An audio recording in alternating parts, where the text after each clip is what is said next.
اور وہ وقت بھی یاد کرو جب ابراہیم نے کہا تھا کہ اے میرے پروردگار، اس کو ایک پرامن شہر بنا دیجئے اور اس کے باشندوں میں سے جو اللہ اور یوم آخرت پر ایمان لائیں انہیں قسم قسم کے پھلوں سے رزق عطا فرمائیے۔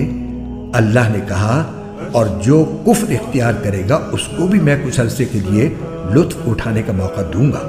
مگر پھر اسے دوزخ کے عذاب کی طرف کھینچ لے جاؤں گا اور وہ بدترین ٹھکانہ ہے۔